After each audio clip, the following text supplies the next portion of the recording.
আর আল্লাহও চায় আপনি আপনারা ছোট করেন। আল্লাহর এটা দেখতে বড্ড ভালো লাগে যে আমার বান্দা ছোট হয়ে থাকতে চায়। মান তাওয়াদা তারাফা, যে নিচে নামতেছে আল্লাহ টাইনা উঠায়, আর যে উঠতেছে আল্লাহ থাপ্পড় মেরে নিচে নামায়। কথা কন।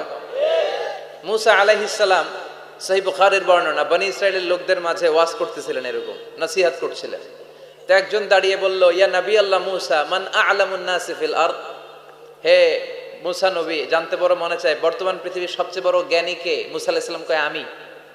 মুসা আলাইহিস সালাম কি বললেন? আনা। আসলে কথাটা ঠিক। আল্লাহ যখন যে নবীকে পৃথিবীতে পাঠায় তখন তাকে সবচাইতে বেশি জ্ঞান দিয়ে পাঠায়, সে হিসেবে ঠিকই উনি সবচেয়ে জ্ঞানী। কিন্তু উনি এইভাবে নিজেকে সবচেয়ে বড় জ্ঞানী বলে দিবে, এটা আল্লাহর পছন্দ হয় নাই। আল্লাহ চেয়েছিলেন মুসা আলাইহিস সালাম যেন বলে আল্লাহু আ'লাম, আল্লাহই জ্ঞানী। সুবহানাল্লাহ কইবেন না? কিন্তু তা না করে উনি কি করলেন? যখন বলল সবচেয়ে বড় জ্ঞানী কে, উনি হুট করে কি বলে ফেললেন? আনা, আমি। আল্লাহ এটা পছন্দ করেনি। আল্লাহ ডেকে বললেন, মুসা ইউ আর অ্যাবসলিউটলি রং, তুমি ভুল করেছো, তুমি সবচেয়ে জ্ঞানী নও, তোমার চেয়ে বড় জ্ঞানী আছে। সুবহানাল্লাহ পড়েন। তার মানে জানার কোনো শেষ নাই, জাননেওয়ালার উপর জাননেওয়ালা আছে। আর সবচেয়ে বড় জাননেওয়ালা কে? মুসা আলাইহিস সালাম রে আল্লাহ বললেন, মুসা তোমার চেয়ে বড় জ্ঞানী আছে, তার নাম হচ্ছে খাদির। কি নাম? আরো জোরে বলেন, কি নাম? খাদির। উনি কোন জায়গায় বসলে ওখানে ঘাস লতা পাতা যদি শুকনো থাকতো, ওনার বরকতে ওগুলো সবুজ হয়ে যেত, এজন্য ওনার নাম খাদির। কিন্তু আমরা বলি খিজির। আমরা কি বলি? খিজির। আল্লাহ বললেন, ইযহাব ইলা মাজমাইল বাহরাইন, দুই সাগরের মিলন কেন্দ্র, ওখানে যাও, ওখানে যে এমন এক বান্দার সন্ধান পাবা সে তোমার চেয়েও জ্ঞানী। সুবহানাল্লাহ পড়ে। তাহলে আমি সবচেয়ে বড় জ্ঞানী, আমি আল্লামা, এটা বলতে পারে শয়তান। চিল্লা এখন ঠিক কিনা? এজন্য আমরা যেন নিজেকে নিজে সবসময় ছোট করে উপস্থাপন করি, তাহলে আল্লাহর দরবারে আপনি বড় হয়ে যাবেন। কথা বুঝতে পেরেছেন? আল্লাহ আমাদের সবাইকে কথাগুলো বুঝার ও আমল করার তৌফিক দান করুক। আমরা পড়ি আমিন। কমে যাবে। উনজুরু ইলা মান হুয়া আসফালা মিনকা, তোমার চেয়ে যে খারাপ অবস্থায় আছে একটু তাকাও না, একটু তাকাও, তোমার চারিপাশেই আছে। যে মুহূর্তে আমরা কথা শুনছি এই মুহূর্তে অনেকে হাসপাতালের বেডে শুয়ে শুয়ে চিৎকার করছে, মৃত্যুর প্রহর গুনছে। ক্যান্সার, দুরারোগ্য ব্যাধি যার নাই কোনো অ্যান্সার। আমার বাড়ি নাই, আমি বাড়ি চাই, গাড়ি চাই, আরো টাকা চাই, আরো পয়সা চাই, আরো খ্যাতি চাই, আরো অনেক কিছু চাই। ক্যান্সারে আক্রান্ত রোগীটা কিচ্ছু চায় না, খালি বাঁচতে চায়। ওর বাঁচার বড় শখ, এই সুন্দর মায়ার পৃথিবী ছেড়ে ওর চলে যেতে মনে চায় না, ও শুধু বাঁচতে চায়। কিন্তু আমাদের এটা লাগবে, ওইটা লাগবে, ওইটা লাগবে। এজন্য ক্যান্সারে যারা আক্রান্ত একটু তাকান না, হাত নাই পা নাই, একটু তাকান কিভাবে তারা লাইফ লিড করে। শেখ সাদি বালাগাল উলা বিকামালিহি একটা কবিতা লিখে বিখ্যাত হয়েছেন। পার্সিয়ান পয়েট, ইরানি কবি। ওনার আর্থিক দৈন্যতা যাচ্ছিল, কিছুদিন ধরে ওনার আর্থিক কিছু সমস্যা, টাকা পয়সা নাই, ফলে ওনার জুতা ছিঁড়ে গিয়েছে, পায়ে জুতা নাই, খালি পায়ে হাঁটে। আর মনে বড় আফসোস, মনে বড় দুঃখ, আমি এত বড় কবি, আমার পায়ে জুতা নাই, আমার পায়ে কি নাই? তো একবার ঘর থেকে বের হয়ে দেখে একটা লোক ভিক্ষা করে খাচ্ছে, ওর দুইটা পাই নাই। শেখ সাদির কি নাই? ভিক্ষুকের কি নাই? ভিক্ষুকের দশা দেখে সেজদায় পড়ে গিয়েছে, সেজদায় লুটিয়ে পড়ে আল্লাহর বলে, আল্লাহ শুকুর, আলহামদুলিল্লাহ, বেশ ভালো আছি। এজন্য উনজুর ইলা মান হুয়া আসফালা মিনকা, তোমার চেয়ে যে খারাপ অবস্থানে আছে তার দিকে তাকাও। ঋণের বোঝা কাঁধে এত বেশি, প্রতিদিন বাড়িওয়ালা এসে তাড়া করে, ভাড়া দিতে পারে না, এরকম লোক আছে না নাই? গ্যাসের বিল দিতে পারে না, বিদ্যুতের বিল দিতে পারে না, স্ত্রীকে একটা শাড়ি কিনে দিতে পারে না, বাচ্চাদের 3 মাসের 4 মাসের বেতন ভাড়া জমা হয়ে আছে, দিতে পারে না। কত সুখে আছি আমরা, কত শান্তিতে আছি আমরা, শুকুর গুজার হতে চাই না, শুধু অভিযোগ আর অভিযোগ। আল্লাহ বলে অভিযোগ বাদ দিয়ে দাও। বিশ্বনবী বলেন, তোমার চেয়ে যে খারাপ অবস্থানে আছে একটু ওইদিকে তাকাও, তাহলে দেখবে তুমি অনেক ভালো আছো। এজন্য সব সময় সুখে দুঃখে সর্বাবস্থায় আমরা প্রশংসা করব একজনের, তিনি কে? আর প্রশংসা করলে নেয়ামত বাড়ায় দেয় কে? আর প্রশংসা না করলে শাস্তির জন্য অপেক্ষা করতে হবে। যাহারাল ফাসাদু ফিল বাররি ওয়াল বাহরি বিমা কাসাবাত আইদিন নাস, জলে স্থলে যে জলোচ্ছ্বাস, ভূমিকম্প, অগ্নিকাণ্ড, খরা, দুর্ভিক্ষ এগুলো চলে, এই মহামারী, নানা ধরনের নতুন রোগ, এগুলো আমাদের হাতের কামাই। এগুলো কি? আমাদের হাতের কামাই। আমরা যদি আল্লাহওয়ালা হয়ে যাই, আল্লাহর জামিনে যদি আল্লাহর দিন কায়েমের চেষ্টা করি, আল্লাহর দেয়া কোরআন অনুযায়ী যদি জীবন চালাই, আমাদের জীবনটারও শান্তিময় করে দিবে কে? আমাদের ধর্মের নামই তো শান্তি। ধর্মের নাম কি?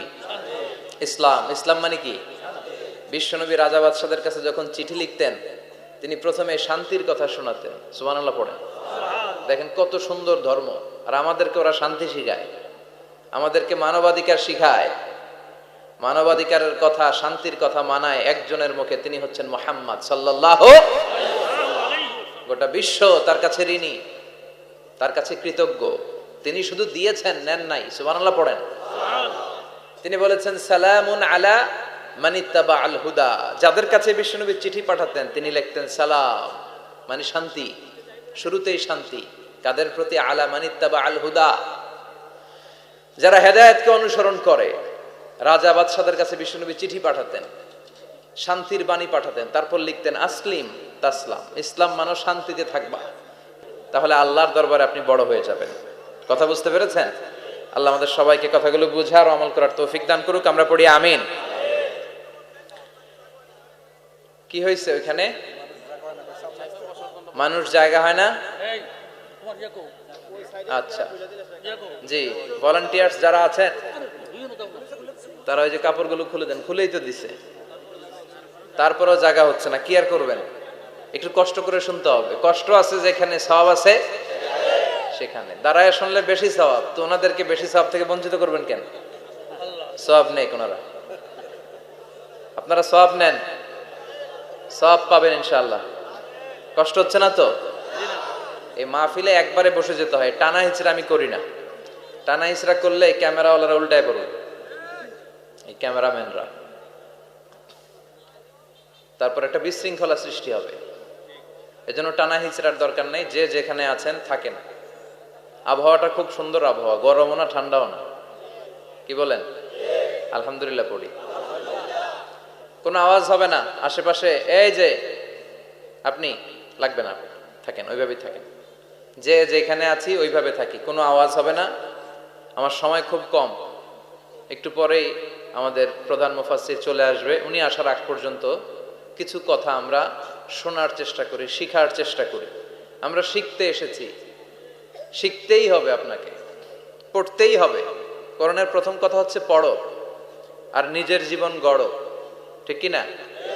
পড়তেই হবে আপনাকে, না পড়ে উপায় নাই। যখন যে অবস্থায় থাকবেন পড়বেন। জীবনে আমি জীবনে আমার একটা কিছু মটো আছে, লক্ষ্য, এটাকে খেয়াল করে আমি চলি। বিষয়টা হচ্ছে এরকম যে আমি কখনো হারি না, আমি হয় জিতি নয় শিখি। এরকম একটা অ্যাটিটিউড রাখবেন যে শিখতে আমাকে হবেই, কিন্তু হেরে যাব না আমরা। চিল্লায় বলেন ঠিক কিনা? এবং শিখাটাই আপনাকে মুক্তি দিতে পারে। এজন্যই কোরআনের প্রথম কথা আল্লাহ শিখার ব্যাপারে উদ্বুদ্ধ করেছেন। আল্লাহ বলেছেন ইকরা বিসমি রাব্বিকাল্লাযী খালাক, read in the name of your lord who has created, পড়ো তোমার প্রভুর নামে যিনি তোমায় শিখিয়েছেন। এজন্য পড়তে হবে, জানতে হবে। আসেন আমরা সরাসরি মহাবিশ্বয় মহাগ্রন্থ আল কোরআন থেকে শুনি। উদ্দেশ্য হচ্ছে যে আমরা নিজেদেরকে আলোকিত করব। উই এনলাইটেন আওয়ারসেলফ, ভিতরটাকে আলোকিত করব, আলোকিত মানুষ হব, সাদা মনের মানুষ হব, আল্লাহওয়ালা হব ইনশাআল্লাহ। পড়েন। উদ্দেশ্য যদি ভালো হয়, সওয়াব কামিয়ে আপনি শেষ করতে পারবেন না। আর উদ্দেশ্যে যদি ভেজাল থাকে কোনো লাভ নাই। হাবা মানসুরা, সব শেষ। এগুলারে উঠাইলে, মিজানের পাল্লায় উঠালে কোনো ধরনের ওজন হবে না। আজকের এই তাফসির মাহফিলে আমরা এসেছি শিখার জন্য আর একজনকে খুশি করার জন্য। তিনি কে? আল্লাহ তুমি কবুল করো। আমি আপনাদের খেদমতে সূরাতু আদ-দুহা তেলাওয়াত করেছি। এই সূরাটা মুখস্থ আছে না অনেকের? কমন একটা সূরা, প্রায় আমরা সালাতে পড়ি, মক্তবেই তো এগুলো শিখে ফেলছি, ঠিক কি না? তো এই যে সূরাটা খুব বেশি পড়া হয়, খুব বেশি শোনা হয়, আসলে এই সূরায় আল্লাহ কি শিক্ষা কর্মসূচি আমাদেরকে দিলেন জানার দরকার আছে না নাই? আসেন আজকের এই চমৎকার রজনীতে আমরা সূরাতুদ দুহার আলোকে কিছু কথা শুনি। এটা কোরআনের 30তম পারায় অবস্থিত একটা সূরা। কততম পারা? এটা মাক্কি সূরা। একটু আওয়াজ করে বলবেন, কি সূরা? মাক্কি সূরা। এই সূরার আয়াত সংখ্যা 11টি। কয়টি? 11টি। এটা কোরআনের একটা মোটিভেশনাল সূরা। কি সূরা? মোটিভেশনাল। আমরা প্রায় এই শব্দটা শুনি না, মোটিভেশন, মোটিভেশন, মোটিভেশন। এই ছেলে কি তোমাদের কি হয়েছে? কথা বলা যাবে না তো, একেবারে চুপ থাকো, যে যেখানে আছো থাকো, কানগুলো খাড়া করো খরগোশের মতো, কোনো আওয়াজ হবে না, একেবারে চুপ। এটা কোরআনের মোটিভেশনাল সূরা, অনুপ্রেরণাদায়ক সূরা। আপনার মন যখন খারাপ তখন এই দুইটা সূরা পড়বেন, দোহাও পড়বেন, সূরাতুল ইনশিরাহও পড়বেন। ইযা ইশতাদ্দাত বিকাল বালওয়া ফাফাক্কির ফি আলাম নাশরাহ ফাইন্নাল উসরা বাইনাল ইউসরাইনি ইযা ফাক্কারতাহু ফাফরাহ। এদের কি সমস্যা কি? এই ইয়াকো সুবহান গো আওয়াজ করেন কেন? বসেন বসেন, আর বসার জায়গা না থাকলে দাঁড়িয়ে থাকেন। জি, আওয়াজ করা যাবে না, হাতে কাজ করবেন, আওয়াজ হলে কথা বলা যায় না।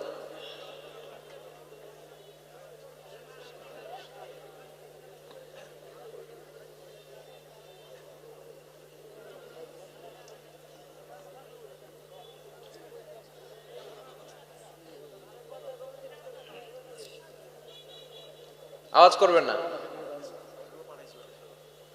এটা